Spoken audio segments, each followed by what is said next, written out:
For today's face-off on Fox Soul, challengers Quan LX and Big Angry Adams ready to go blow by blow on those hot topics. Face-off on Fox Soul starts right now. On the front line, you know what I'm saying? It's wicked, wicked, wicked. So you be careful. Yeah. We can't do nothing if they, you know what I'm saying? I need you out there, you feel me? Yeah. I hear you. Yes, sir. Yeah. Yes, sir. Man, have some fucking fun. Yeah. Not having no fun, and then get behind the mic, have some fun, chop up them samples, get back on your Hitman vibe. Yeah. Have some fun, get back to smiling. Yeah. These other motherfuckers, they'll waste your time, big. Yeah. You know what I'm saying? Yeah, I Waste your understand. motherfucking time. You know what I'm saying? So put that love in your heart, man, and enjoy yourself, man. When I get out there, man, I'm gonna see you tear down the stadiums. I need to see you back on that stage and actually rapping and performing and everything. I be dreaming of that shit. Yeah. Yeah, it's time. It's time for me to just grab the mic and get back on. It's like I love music again. Tell you the real from the... In this round, here's Quan LX. Charles, that was a clip of a alleged or supposed conversation, and it appears to be a legit conversation that was released by the Shade Room and later released by TMZ of Kanye West having a conversation with P. Diddy Combs, who's currently in federal custody, locked up in jail, awaiting trial. And in that conversation, P. Diddy was encouraging Kanye West to not focus on the haters, not focus on anybody that's negative around him or making negative comments about him, to do what he do best, get back on stage, get back to making great music, and to start having fun again, because even Kanye West in previous statements and interviews admitted that the music industry for him was no longer fun. He wasn't having fun anymore. I've heard many artists say similar things about the music industry, but he was encouraging Kanye West to get back to having fun. Don't worry about the haters, and be very careful, because there are people out here that are just wicked, wicked, wicked, and that's a fact. I don't have a problem with that conversation, because it was one brother encouraging another who've dealt with similar circumstances of having hard trials and difficulties in the music industry. I don't have a problem with that conversation at all. You know, Kanye was earlier in the week showing off his diamond-encrusted swastika. And I know you've made the argument on this very show that maybe he's trying to take the swastika back for its other meanings. I think that's nonsense. Kanye has fallen off the deep end, and psychologically, and I think all of it downstream from his mother's passing from the botched plastic surgery. I think that Kanye is probably the greatest musical genius of the last couple of decades, and genius is often a blessing and a curse. I think that he is, I've seen him in concert multiple times, and a lot of rap music doesn't translate well to the live event, but his amazingly so. But I can't continue, and I don't think any rational, reasonable people can continue to support him because of his horrifying anti-Semitism, pro-Hitlerism of the last few years that I don't think is natural. I think it's downstream from mental illness. But when you see someone like Kanye have to post videos of him and someone like Sean Combs, it really suggests, exemplifies how far these two men have fallen, and largely from their own actions. Sean Combs's lawyers have recently challenged the horrifying video that I think set off all of his legal problems of him crouched over his ex live-in, whether common-law spouse or girlfriend, Cassie, and punching her in the face like a monster, and now saying that that video has been doctored by CNN and there's no original copy. And it's just by an effort by the lawyers to keep it out of court. But the truth is, no one's saying that he didn't do it. In fact, he apologized for doing it. In fact, where there were settlements, right? Sean Combs has been committing horrifying victim crime for a very long time. and there is a mountain of evidence that is being built by the Justice Department to exemplify to the world that not only is he a monster and a spousal abuser, but he's also a rapist, right? And there are some allegations that some of those sexual assaults occurred with other artists. And, you know, I think the two men have destroyed their legacies by their own greedy, narcissistic actions. And the fact that you're supporting them suggests to me that you're only doing so because of their race. Because I know you, and I know that if it was white guys, Latino guys, or Asian guys who were alleged to have done the things they did and have done, there's plenty of video, horrifying video of both of them, that you would be horrified and disgusted. And here you are praising them, and it's insane to me. I'm glad you said that. Good. Because you remind me of what my grandmother used to say, a jack behind all in the Kool-Aid and don't know the flavor. But I would say this in regards to Brother Kanye West. Misogyny. Kanye West did say that he wanted to take the swastika back from those Nazis and racists in America and around the world. What many people do not know if they do research, the swastika is an African symbol of peace and tranquility. It was hijacked by Adolf Hitler and the Nazis and white supremacists as their symbol. So to all of those white racists running around with that symbol, I would say to those jackasses, that symbol represents an African symbol of peace and tranquility. Do your research. So I have no problem if that is his sincere motive, that to take that back and give it back to people who know the real true meaning of the swastika, if that's his true motive. When it comes to P. Diddy, there's serious allegations against P. Diddy. And I would say this, if it is true, I believe he would spend the rest of his life in prison, and should, if these allegations are true. But I would like to see Mr. Diddy get his day in court, because I don't trust the Justice Department. That same Justice Department that was found committing crimes internally themselves, that same Justice Department that was leaking information about the Trump investigation to Donald Trump's enemies, the same Justice Department that Mr. Trump and his administration called a swamp, that same Justice Department that now the new director is saying he's going to clean house because corruption is everywhere. That same Justice Department that tried to destroy Dr. Martin Luther King Jr., the Honorable Elijah Muhammad, Minister Malcolm X, Minister Farrakhan, and all black organizations, that same Justice Department that went after young African-American men wholesale for crack cocaine, but yet they would let white boys go home for powder cocaine, and they had 10 times the amount of cocaine. I don't trust that quote-unquote Justice Department when we have seen from the very top of it there's been corruption. You know, we know the BS is coming when you shift the subject to historical incidents and don't stay on topic. The one with Donald Trump and the Justice Department ain't true? Hold on. The FBI leaking information illegally? That ain't true? I didn't say that's recent. Am I right or wrong? It's not the topic of the hand. But that ain't recent? And what you brought up the Justice Department. You're trying to create a smoke screen. You said, I'm glad you brought this up, and then didn't talk about the topic at hand at all. You just went on a diatribe, right? Whatever you say about Puffy, he's always day in court, right? There's a video of him standing over Cassie and punching her while she's on the ground.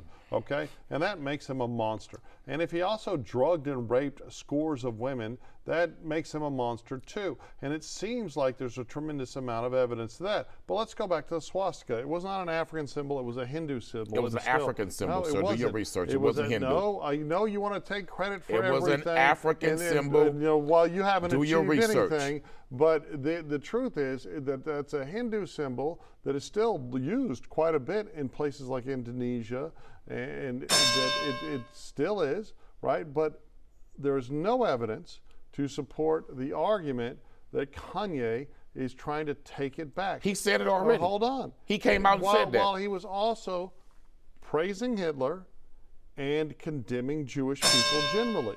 And I know you love to do that too, but it's you love to lie and say that I do. Come on. You love to tell that lie. And one thing I've always told you, one thing about you white folks, Y'all the best lies in American history. Hey, Can't nobody in America and around the world outlie that white man. I'm not a skin color, I'm a person. Yeah, that mindset of white supremacy is like, all men like you who act like you, who talk like religion, you. Judaism is a religion. Right? It ain't a race. Okay. Judaism is a religion. It's not a race. That's a fact. So why do you hate Jewish people? So let me ask you a question. Is Islam a race? No, Islam is a religion. Thank you.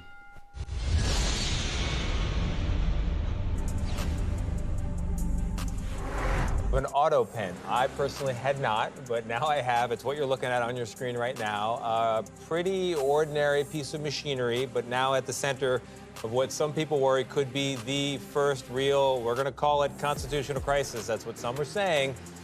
Auto pens, if you don't know, and again, I didn't, these are apparently used by celebrities and politicians who have to sign a whole lot of things very quickly, autographs, documents, you name it. So they're not a new technology, but this controversy, this potential constitutional crisis, to use that term again, it's new. It's new because before President Biden left office, he issued a flurry of presidential pardons to people, including the January 6th committee and also Dr. Anthony Fauci. But then yesterday, President Trump took to Truth Social and said, these pardons are hereby declared void, vacant, and of no further force or effect because of the fact that they were done by this new word, auto pen. In other words, Joe Biden did not sign them, but more importantly, he did not know anything about them. The necessary pardoning documents, we're still quoting here, were not explained or approved by Biden. A lot in that. We should note the White House has not backed up that claim about Biden not knowing about these pardons. There's no evidence that we've seen so far. So the big question, all these people pardoned by President Biden, what does it mean for them? In this round, here's Charles Big Angry Adams. All right, Quanell, that was a CBS morning story, and you can always feel the spin, right? Calling the auto pen a regular piece of equipment, and no, Trump has no evidence. But the attention right now is downstream from a Truth Social post by the president declaring that a large percentage of the great number of pardons issued preemptively, which is very unusual, issued by the Biden administration for people that had not been accused of a crime or were not being investigated for any crimes. But there were these preemptive blanket pardons. He also issued one for his son, which excused decade of, well-known tax crimes committed by his son and other crimes, even after he promised that he wouldn't do it. And the question is that we heard over and over again from the media and from Democrats, powerful Democrats, oh, Biden is all there. He's a young 80 whatever, and he knows what's going on. And it does seem like we all know the truth now, that he was suffering from full-blown dementia, that even despite their efforts to use drugs to help him successfully navigate his debate performance, it clearly cost him the election and he bowed out. But if you look at people that suffer from dementia and you look at their signatures, their ability to sign their name, it declines tremendously, right? It's a known reality in the medical world that when people are in the throes of dementia, they lose that ability. Right, but clearly, these were not signed by Joe Biden. You can tell from the very, there are markers that make things clear that they're an auto pen, and they're not something that's regularly used, and they're not a regular piece of machinery. And in fact, in 2005, the Justice Department issued a ruling saying, "Hey, auto pen can't be used for things like pardons." But the real concern is, did Joe Biden even know what was going on? Now, the Trump administration is saying he didn't. Now, how do we know that? What evidence supports that? We do know that a couple of his top advisors were probably the ones running the country for the last 2 years, if not the last 4, the totality of his administration.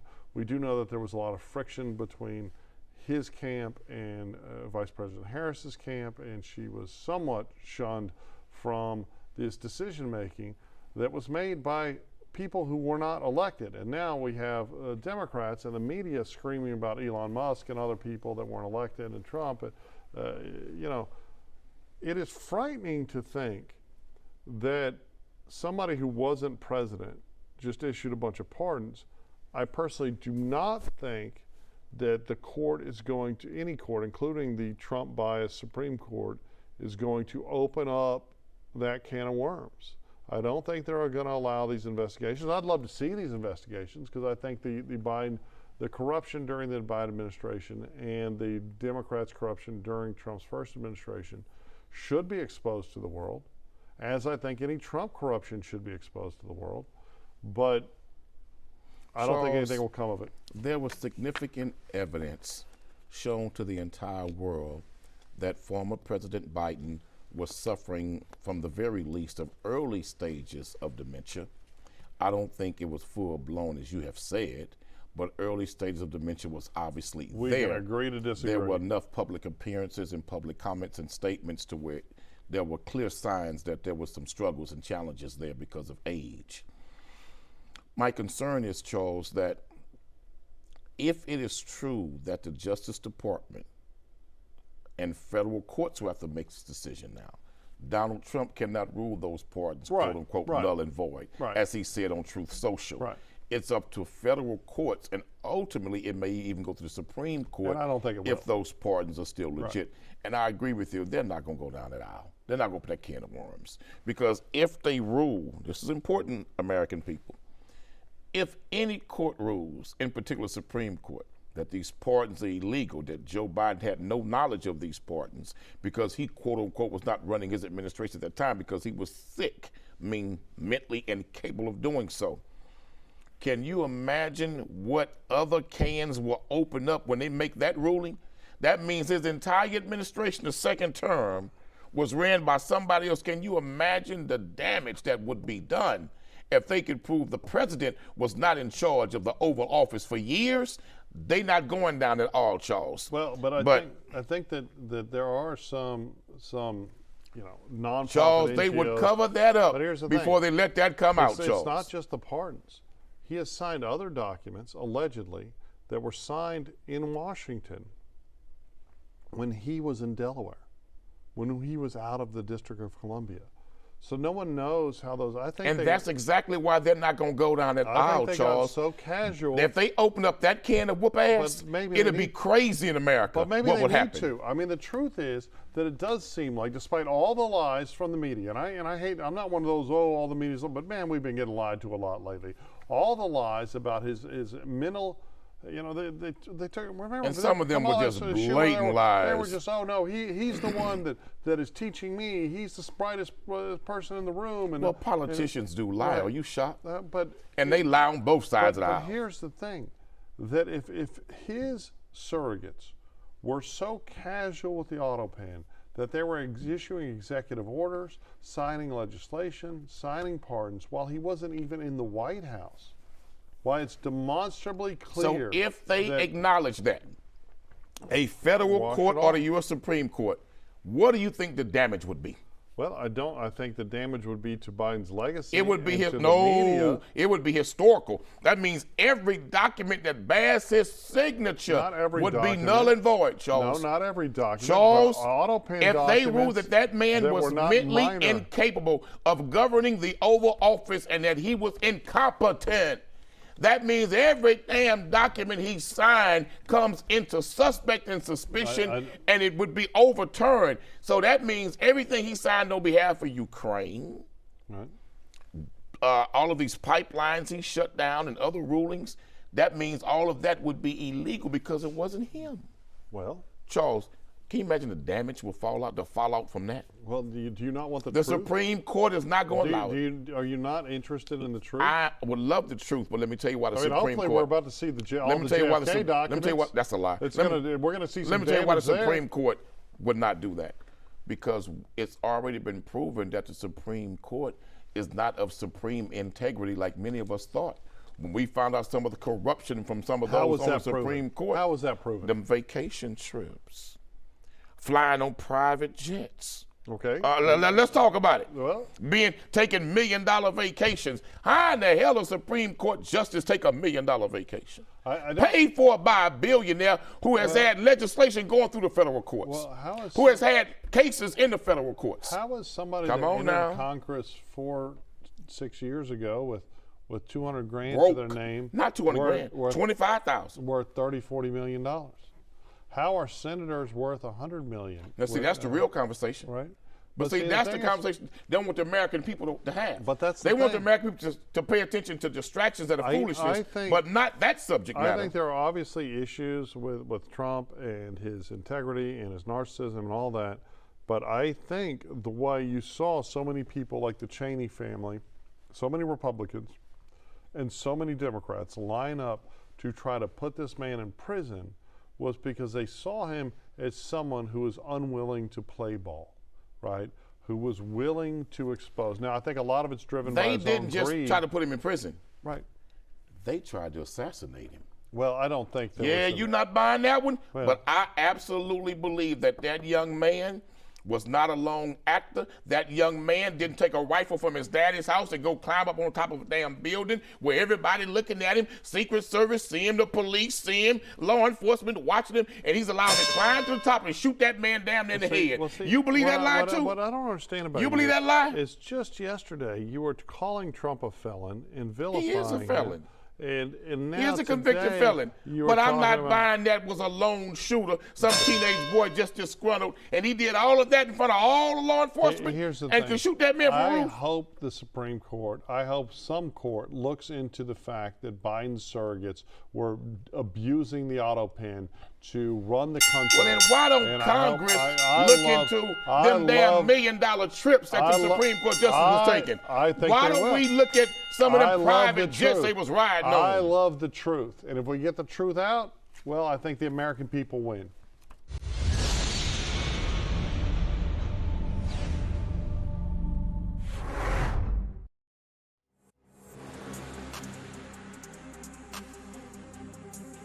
That's it for the Face Off on Fox Soul. We'll catch you next time.